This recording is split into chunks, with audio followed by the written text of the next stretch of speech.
All right. Oh. That's where all the dogs kept coming from. Let's see. So we've covered fat shaming, incest, poor shaming. Mm-hmm. What else did we talk about so far? Beating up the poor. Yes. Which solved the problem, by the way. That situation for me was literally the plot of like a 50s ass, like super, like, not socially aware episode.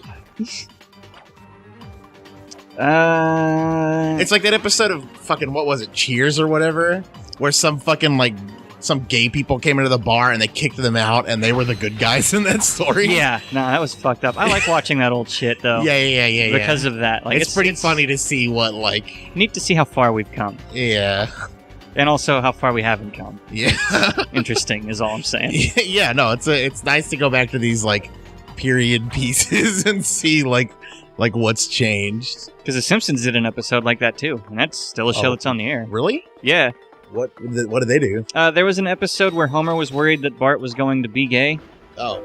And spent a lot of time trying to deprogram the gay out of him.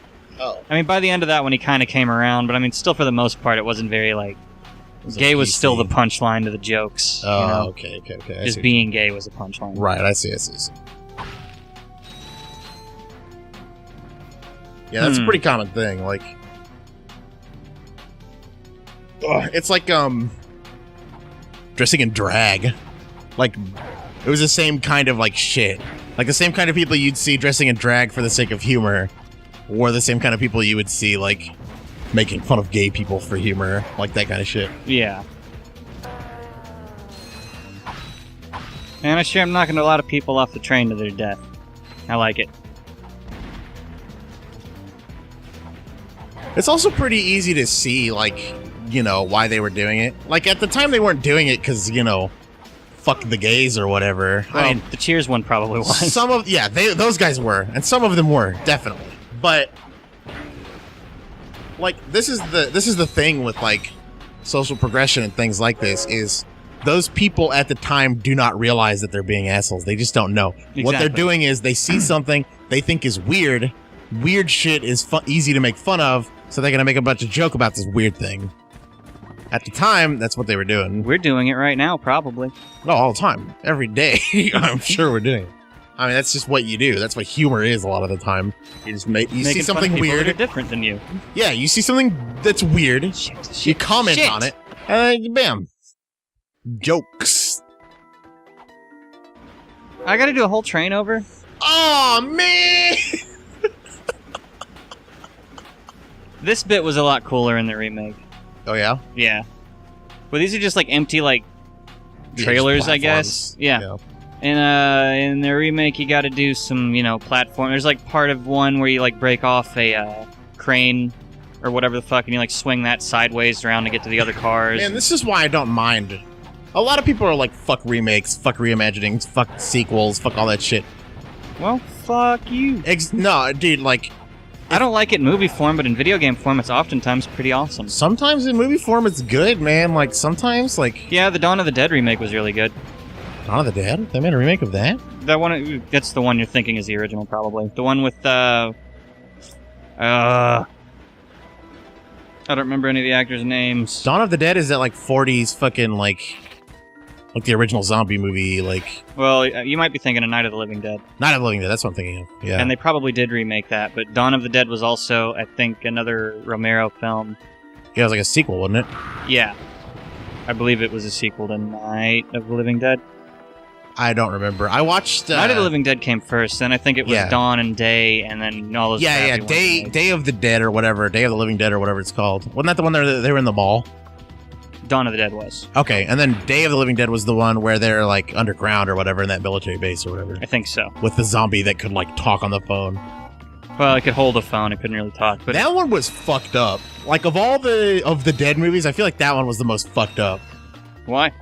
Because... I don't remember it super well, so... I don't remember a lot of it, but there were a lot of fucked up scenes and like ideas. I remember watching it like at a tender age of like 10 or something. And a lot of the shit in that movie like fucked me up a little bit. Like was really jarring to me as a kid. And like there's a lot of like brutal shit. Like there's this part where this one guy is like he's getting pulled apart by zombies, which is a pretty standard thing these days. Yeah. But like at one point, he's like screaming, and one of the zombies like tears out his fucking voice box while he's screaming, so you can hear his voice like get really high pitched and then cut out like while his voice box is getting teared out. Nice. It was fucking brutal as shit. Yes, sir. As you can see, This guy wasn't in the remake. I like him. Ooh. Counting on you, Lieutenant. And as your former commander can tell you, I don't take disappointment well. Yes, sir. I won't fail. Okay, guy in the back. Drek is destroying yet another planet. Yeah, but if that's the kind of help he's getting, I don't think we have anything to worry about. You should not underestimate Chairman Drek. He is quite dangerous. We must find Captain Quark. Look, that lieutenant doesn't seem so tough. Let's take him out ourselves. Perhaps we can persuade the lieutenant to tell us where Drek is. Now you're talking. Hey. Yeah. Captain Quark reminds me of Zap Brannigan. Yeah. Oh, man. Can I still ride this back up, you think? Yeah, definitely. Good. Yes. Why would you free it? I saw something over here I kind of want to get involved with. Okay. How do I... Nice. Nice.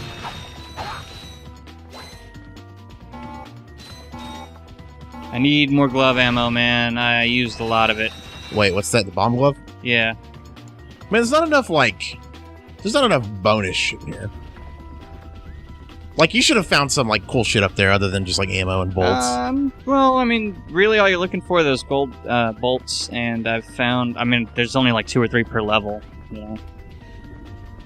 But all that fucking money? That's a good thing to find, man. I guess. I'm so used to there being like, oh, and if you collect the purple sun gems, you get to fucking spend them on your talent tree points, blah, blah. Yeah. For the record, I love talent trees. Don't take it wrong. I love talent trees. The remake definitely had more of that shit to it. I guess I'm good here. Where's my fucking ship? It's over here. You know, because you could, like, upgrade your weapons and shit like that, and then there were also these, like, cards you could collect that gave you, like, different bonuses, so it was more than just, like, the bolts and money. But to finish what I was saying, because I just realized I didn't complete my thought about remakes. Oh. I like remakes because, like, it only sucks whenever they fuck it up, or whenever a movie just, like, some movies cannot be remade. Yeah. You cannot remake them, they're fine, the way they are. Like... what are you saying? Beetlejuice? Well, they're talking about making a sequel to that one, which it doesn't need. Sequels are a different monster. I feel like sequels can be okay, but then again, there's some shows which do not need a sequel. I mean, movies that don't need a sequel. Like Super Troopers. But that's an example of one where it's like, potentially, it could be pretty cool. It might be. I mean, I kind of trust the Broken Lizard guys. They're generally pretty funny, so it might still be okay. I'm just like, I know their other shit hasn't been as popular, and I feel like that's all they're trying to do is cash grab. And they literally did cash grab because they had that Kickstarter or whatever to make Super Troopers 2. See, because that's the kind of project they knew they could get funding for. If they wanted to make like a Beer Fest 2 or Slammin' Salmon 2, that wouldn't go anywhere. Man, I would fund Beer Fest 2. That movie's good. Oh, absolutely. Beer Fest is my favorite movie from them. It's pretty good. I like it. But, whoosh. See, the thing about it is, the thing that people get hung up on that I wish wouldn't happen is, if a sequel to a movie that they like comes out, they feel like it's a bad thing that they made a sequel. Like, they can't think about the sequel and still enjoy, like, they seem to think that making a sequel negatively impacts the original movie. It doesn't. No, not all you have to do is not think about the sequel and be like, okay, well, whatever. They tried. It wasn't good. That sucks, but don't get, like, super entitled and butt mad if you don't like Ghostbusters 2, you know? You can still just think about Ghostbusters 1 and not think about the sequel. Yeah. What do you think about mini games like this and stuff? I'm okay with it. Does it bother you? Nah. Because sometimes I like, okay, a lot of games where this is basically just lockpicking. Yeah, like and a lot of games. Every game has the same lockpicking minigame. A lot of times they do. Sometimes it's just have item and press X, and sometimes it's follow this Simon Says bullshit. Yeah. I like when they go to the fucking trouble to make something that's different. Like the lock and tumbler shit from Skyrim and Fallout, and I don't think I'm supposed to jump off of this. They also use that basically the same lockpick game in Dying Light. Oh, did they? Yeah, I don't know if there's any of that in Dead Island, but they definitely did it in Dying Light. No, you break down doors in Dead Island. One of the ones that I kind of like is the hacking mini game in BioShock.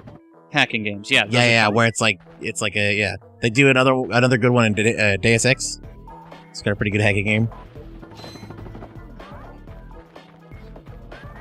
So yeah, I don't have a problem with minigames in games. Sometimes it's annoying though if it's too repetitive or if there's too many of them. If the minigame sucks and they have to do it all the time.